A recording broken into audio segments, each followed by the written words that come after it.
저 같은 외톨이 분들을 전 세계적으로 위로해줬던 슈퍼히어로 시리즈죠. 엑스맨 시리즈의 대장정의 막을 알리는 영화 다크 피닉스의 내한 기자회견이 있다고 해서 찾아왔습니다. 저와 함께 기자간담회 함께 둘러보시고 인터뷰로 넘어가시겠습니다. 함께 가시죠. Thank you very much. It is my first time in Korea. Korean barbecue, which we're very excited about. Your cheek and your tongue, quite a sensation. You should try it. It's amazing. I will definitely have seconds. Today we are joined by Mike Fassbender and Evan Peters, who has an interesting relationship in the Dark Phoenix of the X-Men film series, right? Right.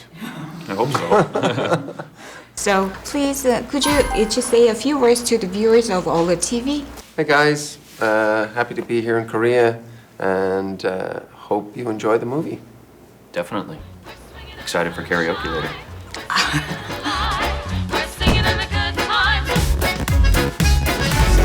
Let's talk about the Dark Phoenix. The film marks the grand final to the X-Men series that has been going on 19 years. So, first of all, Michael, would you please introduce the film to the viewers? This is perhaps the final installment of X-Men. Well, certainly under the Fox umbrella. It is Dark Phoenix, and it will blow your mind. The X-Men fear you, and what they fear, we seek to destroy.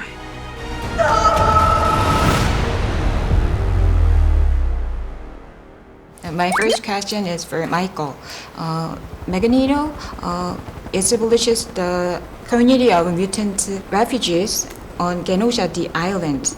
His leadership on the series always has given us a lot of food for thought. And in your opinion, what does Magneto pose to his leadership or trials he faces in this film? Well, I guess in this film we meet him and he's sort of found, I guess, the best sort of compromise that he's going to get. He's a pretty uncompromising character, but his whole objective throughout the series is to sort of better the circumstance for his people in this world, and he's pretty Machiavellian when it comes to that. So it's like the ends justifies the means. So this is a compromise. You know, mutants have been given this independent state, Genosha, where they can govern themselves. They write their own laws. Any mutant is welcome there as long as they sort of abide by the rules that they have in place there, and it's a place where they can exist harmoniously and in safety without the interference of humankind. And then Jean Grey comes and ruins it. When I lose control, bad things happen. But it feels good. My next question is for Evan. At the end of the previous film, Quicksilver seems to cut his wisdom teeth and take his role as a member of X-Men more seriously. So, in comparison to the previous films, what did you want to bring into the character of Quicksilver in this film? Well, I guess he's a little older now, a little more mature, and Slightly slower. slightly so. Yeah, and I think, you know, he's really committed to working with the X-Men and working as a unit all together, as a team, and sort of switch hitting their powers. Doing space missions now. Cool. Yeah, maybe not the best use here, but yeah, it, you know, just a little bit more mature, I think, a little less goofy. I know Simon wanted to tone it down. So, hey, buddy. Really? You know, take it easy. I like the goofiness. I'm actually a little bit disappointed that we didn't get more scenes to do. Well, I know. Any scenes really. at all. I know. Yeah. I wanted Really? to join you in your.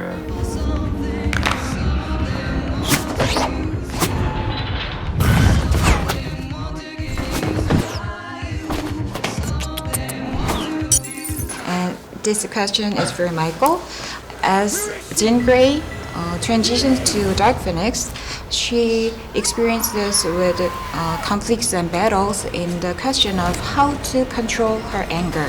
And I think no one understands her better than Magneto, because he had a similar concern throughout the series. So what do you think Magneto feels about Jean Grey? Well, I don't know if they're that similar, to be honest. And I think that's why she comes to see him, because she feels like he's going to give her, you know, license to carry on in this sort of destructive fashion. But, you know, that's what's always interested me about Eric or Magneto is that, you know, it's not just random violence that he partakes in. He is doing this for the good of his people. You know, that's his objective. It's to sort of fight humankind and how they have been exploiting or persecuting his people. And he's pretty uncompromising when it comes to that. But it's not just coming from his own internal conflict. I think what we see here with Jean Grey is somebody who is battling mental health issues. She's sort of unraveling from the inside out, and that is kind of what this film is sort of dealing with. What happens when somebody in a family is dealing with mental health issues or addiction issues, and you know how sort of helpless everybody feels around them, and the knock-on effects that has. So I do think that they're very different people, but I think she thinks that she's going to get a sort of pat on the back from Eric saying, you know, what you're doing is good. But no, I mean, he has a very sort of serious objective behind his sort of violence, right or wrong.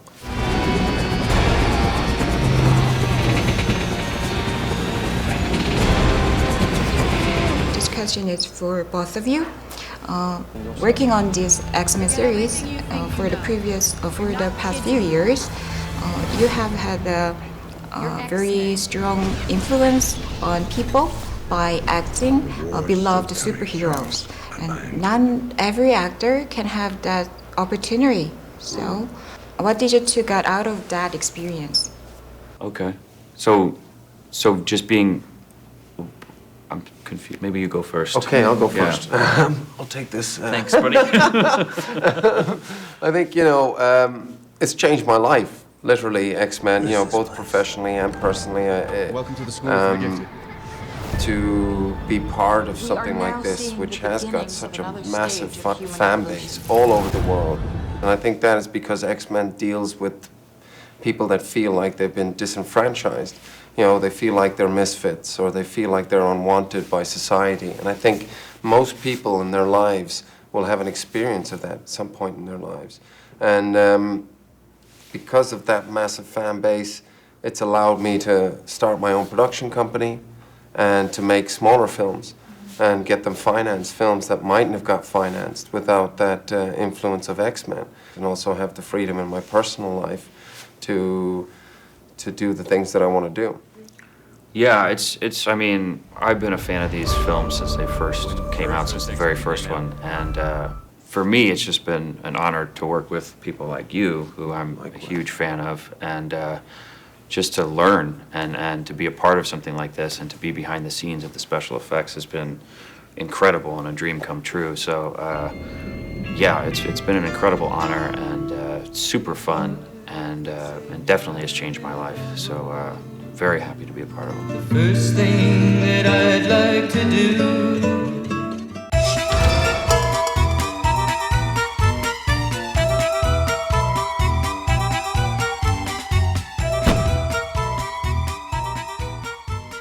I'd like to have time to ask you about your previous works. And first, for Michael, you played such charismatic characters so naturally. For example, Android David 8 in Prometheus or Alien Covenant, or the title role in Macbeth, and so many other characters captivated and overwhelmed the audience the moment they appear on the screen. How did you do that? I just got lucky. I've done some underwhelming things too. You know, just got lucky really with filmmakers. And like Evan said, you know, got the opportunity to work with actors like him. And I've just always tried to find material that I found was challenging not just for me, but for an audience. I always enjoy playing characters that pose a lot of questions for the audience after they watch the movie.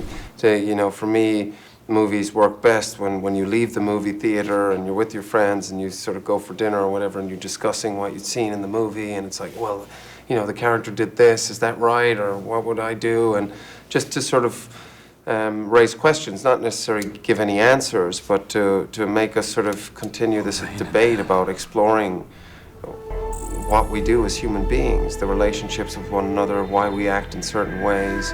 And I've always tried to, as Evan said, try and find people that I can learn from and continue learning. That's always been the goal. I was designed like this because you people are more comfortable interacting with your own kind. Making you guys pretty close, huh? Not too close, I hope. Many Korean people remember you as a very playful Quicksilver in the X-Men series, but many would be surprised to see you as President Nixon's special assistant, Dwight Chapin. No way. Oh, wow. That's awesome.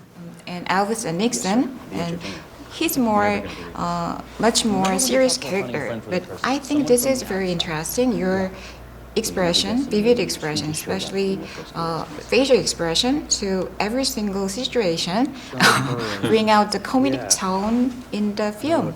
So I think you have a very unique quality as an actor. So thank you.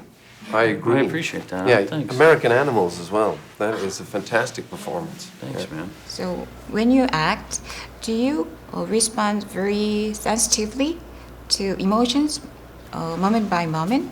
Yeah, I think so. I think, especially on this film, there's a lot of room to improvise. I always find, especially with Quicksilver, I find that Simon gave me a lot of room, Bryan Singer gave me a lot of room, and I was just able to play around in the moment and to create something sort of fun and just pretend what I would do in that situation. So yeah, that's always been a real joy. I don't know, I can't believe you've seen Elvis and Nixon. That's awesome.